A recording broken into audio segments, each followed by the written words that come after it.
On Zombie Reddit, today's story is...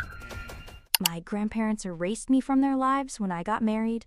14 years later, my grandfather calls me in desperation, and I discover the shocking reason behind his sudden interest. 14 years ago, my grandparents decided to completely eliminate me from their lives. The reason? They did not approve of my decision to marry my husband. In their opinion, he wasn't enough. They didn't consider him worthy of their surname or social position. It was a painful blow that left me dealing with feelings of loss and betrayal.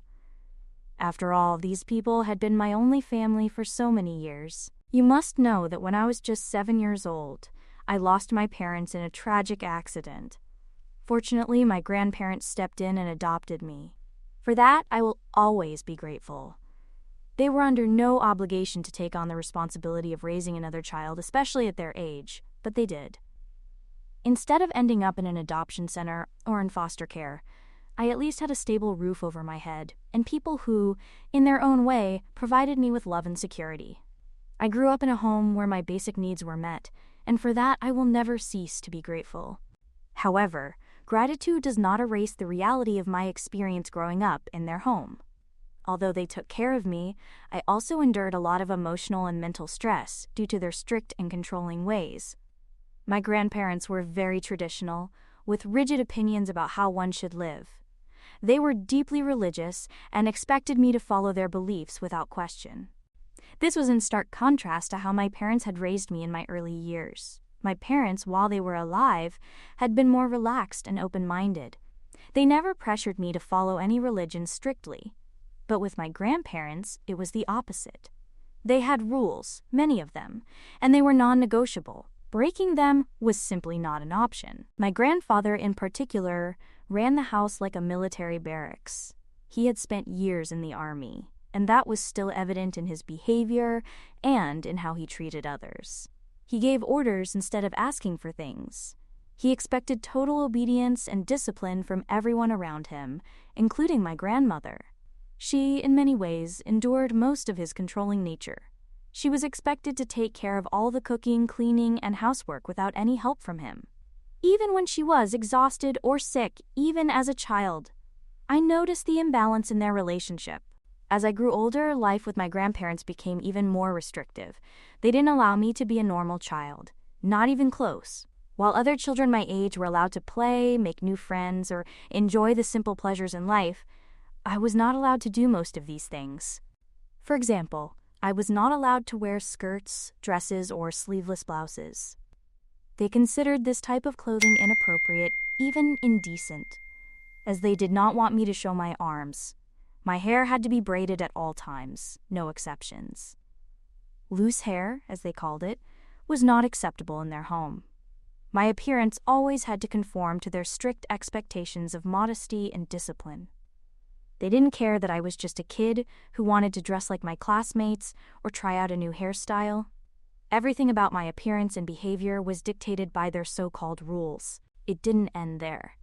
After school, while other children could spend time with friends or stay a little longer to join a school club, I had to run straight home. No detours, no excuses.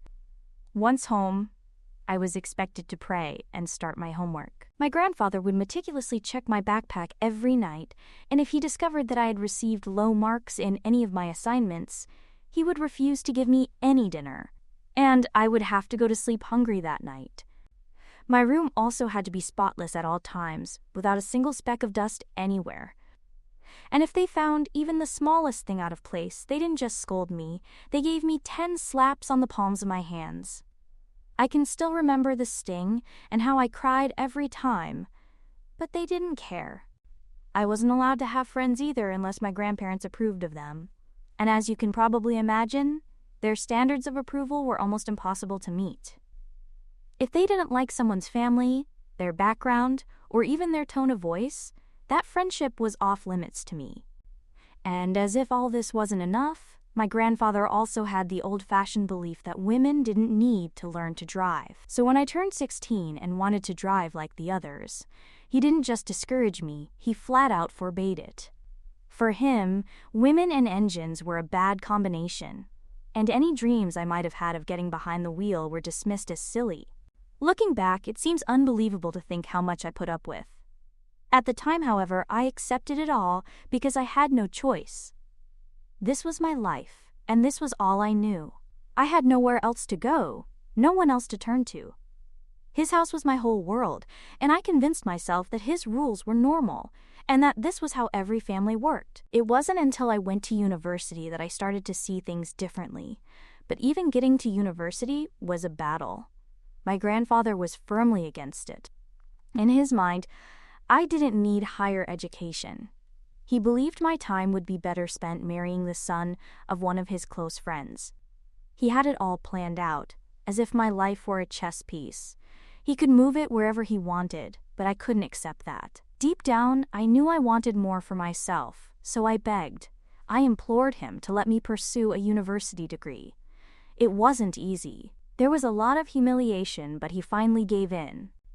Once I got to university, for the first time in my life, I experienced a taste of freedom and began to see how different life could be. When I met my husband at university, I was honestly surprised that someone like him would even want to talk to me. I had spent my whole life in such a controlled and suffocating environment that I didn't know how to connect with people my own age.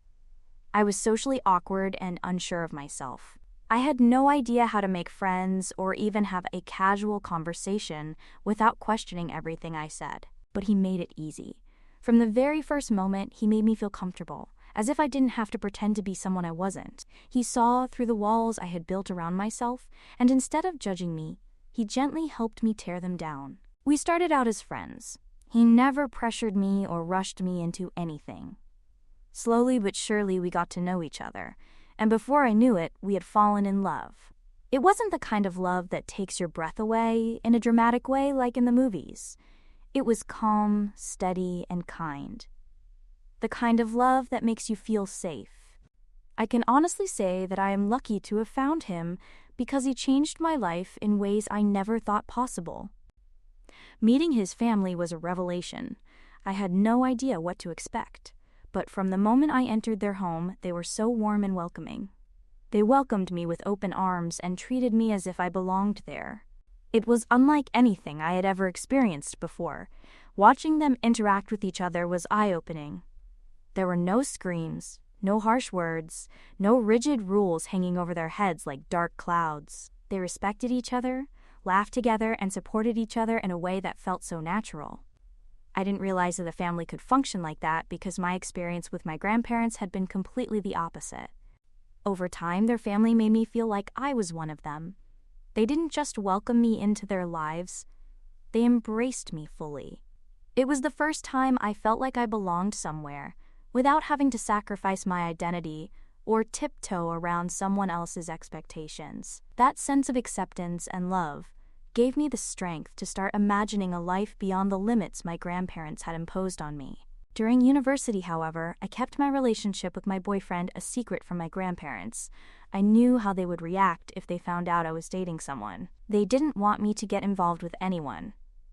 For them, my entire future was already decided. I was destined to marry the son of my grandfather's friend, and any deviation from that plan was unthinkable. So I hid the most important part of my life from them, keeping my love and happiness in the shadows. After graduating from university and securing a good job, I finally found the courage to confront my grandparents. It was one of the hardest things I've ever done when I told them I wanted a different life, a life I chose for myself. They reacted exactly as I feared they would. My grandfather, in particular, was furious. He accused me of deceiving him, of using university as a way of escaping his control. He told me he felt surprised and betrayed, as if I had been plotting against him all along. In his eyes, securing my independence was an act of rebellion, not a step towards building my own future. My grandmother was also deeply disappointed. She begged me to come home, to live under her roof and her rules again. She couldn't understand why I would choose to defy them or reject the life they had planned for me. Her most important argument was that I was angering God by going against his wishes. She truly believed that by refusing to marry the man they had chosen for me, I was endangering not only my happiness, but my soul. Despite their constant disapproval, I ignored my grandparents' words and continued to build the life I wanted for myself. My husband and I stayed together, growing closer every day. 2 years into our relationship, he proposed, and I was more than happy to say yes. It felt like a moment of pure joy and love, a new chapter beginning, one full of hope and possibility. But, of course, my grandparents saw it as another opportunity to express their resentment and disappointment towards me. When they found out about the engagement, they invited me to lunch. At first, I thought that maybe this was their way of extending an olive branch. I hoped, perhaps naively, that they would want to make peace or at least try to understand my decision. But as soon as I arrived, it became clear that their intentions were far from kind. Lunch quickly turned into a session of verbal abuse and emotional manipulation. They wasted no time in telling me how disappointed they were in me. My grandfather, in particular, did not skimp on harsh words. He said that my parents would be ashamed of how it had turned out and tried to make me feel guilty so that I would break off my engagement to my husband. According to them, he was not good enough for me. They claimed that he was not doing well financially compared to other men they believed I could have chosen to marry.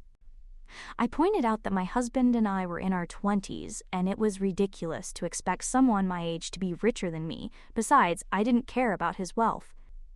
He was my partner in every sense of the word, and I couldn't have asked for a better person to share my life with. But none of that mattered to my grandparents. The only thing that seemed to matter to them was that my husband did not come from a long line of wealth, and that they had always dreamed that their only granddaughter would marry a rich man.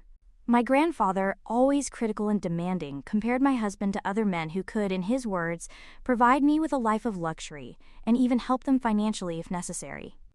It was all about status and money for them. They didn't care how much my husband loved me or how much he had already done to support me. For them, love and companionship were secondary to wealth and appearances.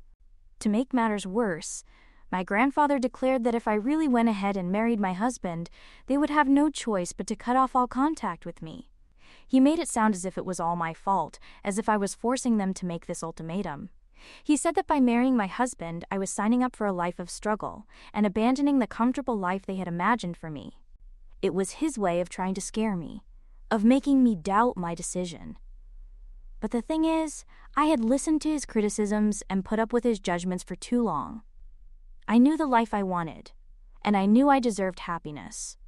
My husband had shown me what true love and support is like, and I wasn't going to give that up just to satisfy his outdated expectations. So even though his words hurt, I stood my ground. If cutting me off was his choice, so be it. I wasn't going to let his bitterness dictate my future. So I went ahead and married my husband, and I can confidently say that I have never regretted that decision, not even for a moment.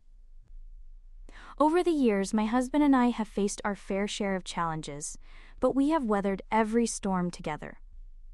Whether the times were difficult or joyful, we have always had each other, and every morning I still wake up feeling grateful for the love we share. We are now a family of 4, with 2 wonderful children who have brought so much light and joy into our lives. Looking at our little family, I often think about how different my life would have been if I hadn't taken that leap of faith to choose my happiness over my grandparents' expectations. My husband has been my rock, my partner, and my best friend, and our life together is everything I could have hoped for. But even with all the happiness I found, there is still a part of me that hurts for the family I lost.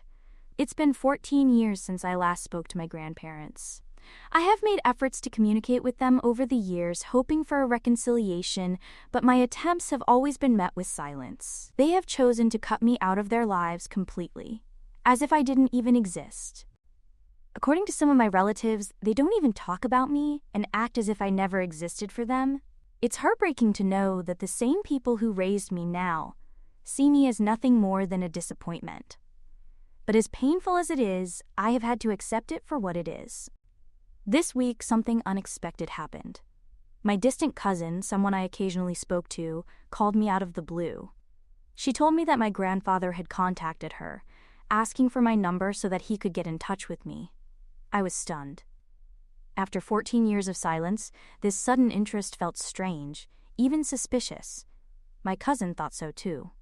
She said she wanted to warn me as she had already shared my number with him, and wanted me to be prepared in case there was more to it than met the eye. Part of me felt a glimmer of hope.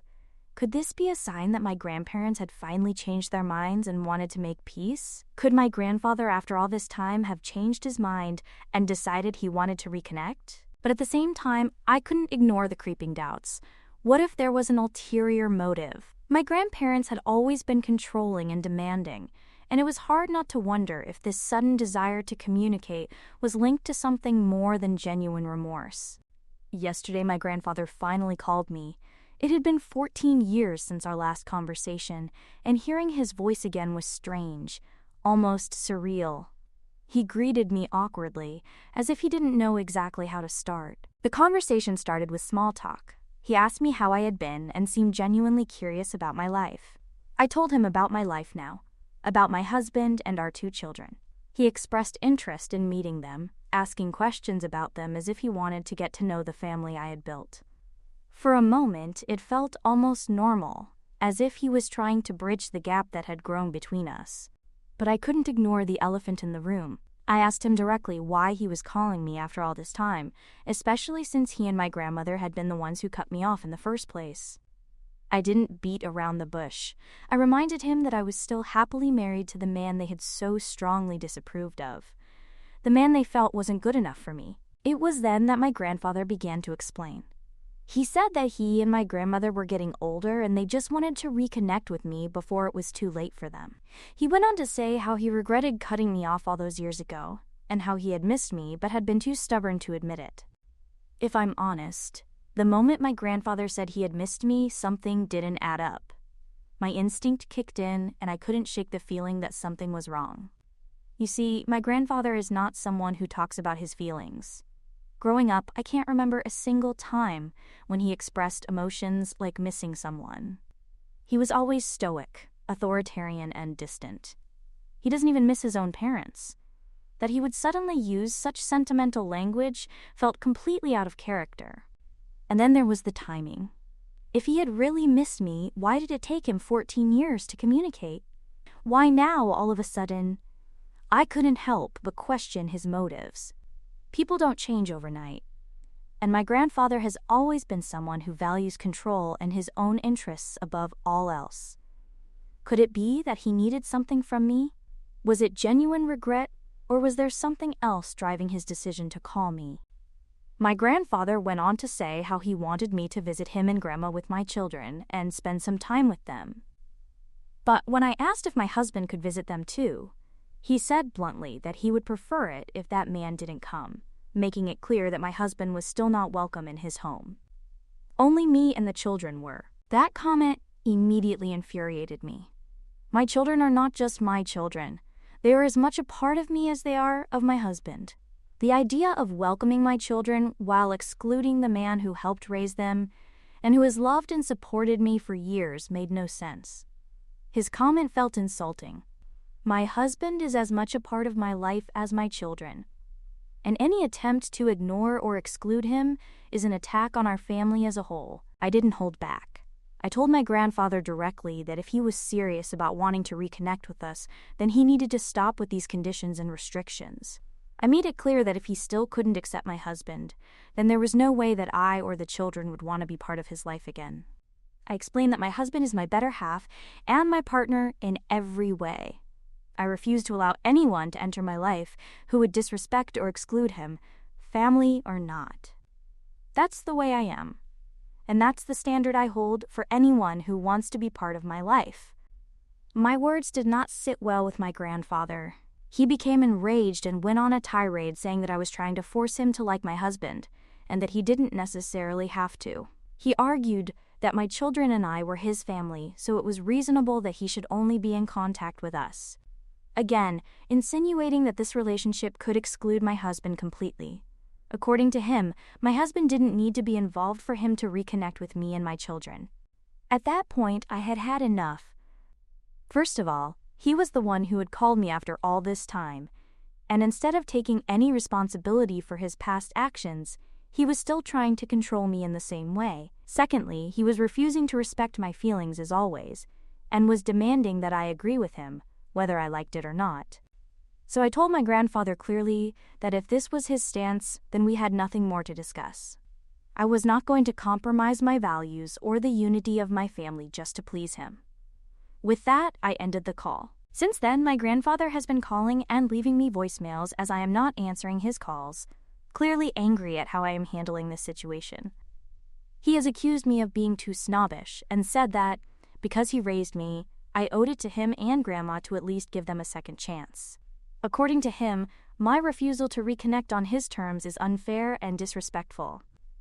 And he keeps insisting that I should just forget the past and agree to rebuild the relationship with him. SLC? Update 1.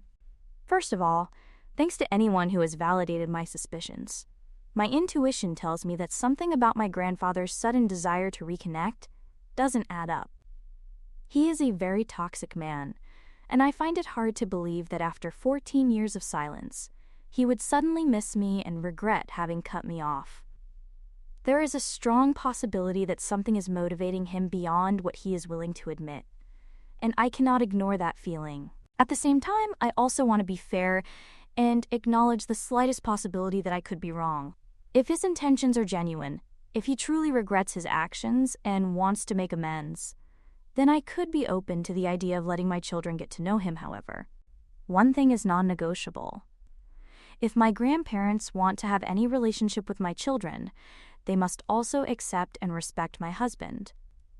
Allowing my grandparents to participate in their lives while excluding my husband would send the wrong message, not only to my husband, but also to my children.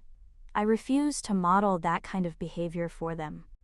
However, if by any chance my grandparents are willing to take responsibility for the past and meet me halfway, then I will consider taking small steps towards rebuilding a relationship. This does not mean forgetting the harm they did to me or jumping into things without caution. It means setting clear boundaries and moving forward only if it feels right for me and my family. Update 2. It's been 2 weeks since my last update. No, I can say that I was right to trust my intuition. I've just heard some worrying news. My grandmother has become seriously ill. She has been hospitalized, and the doctors have diagnosed her with kidney failure. She is on dialysis and urgently needs a kidney transplant. It turns out that she and my grandfather have been trying to get in touch with me because I am the only granddaughter they have. And by extension, my children are also their grandchildren. They need to see if any of us could be compatible for her kidney transplant. I found out about my grandmother's condition from some of my distant relatives who have recently visited my grandmother in hospital to see how she is. According to them, she looks frail and very ill. She is clearly in a critical condition. From what I have gathered, this is the reason why my grandfather has been so desperate to reconnect with me.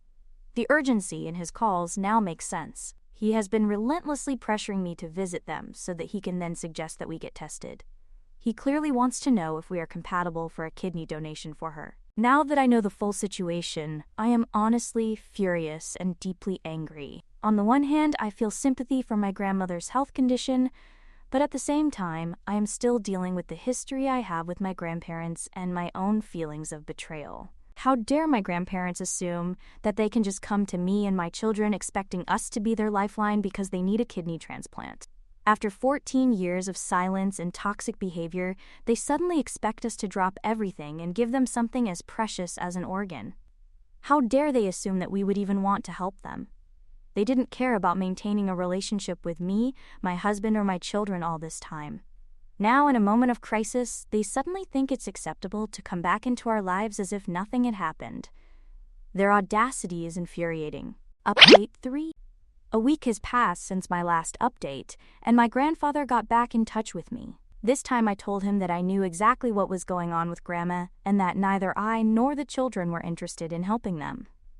I told him to ask other family members for help if they were willing to help. That was when my grandfather became defensive and started attacking me. He said things like I had ruined my life after marrying my husband and how I had committed a crime by marrying a man outside our religion. Those words hurt deeply. He made it very clear that if I had married someone of the same faith, he would never have cut me out of his life. This was the moment when everything clicked into place for me. All these years I had been wondering why my grandfather couldn't accept my husband, why he was so resentful and contemptuous of him, even when my husband had never done anything wrong. Now I finally knew the truth.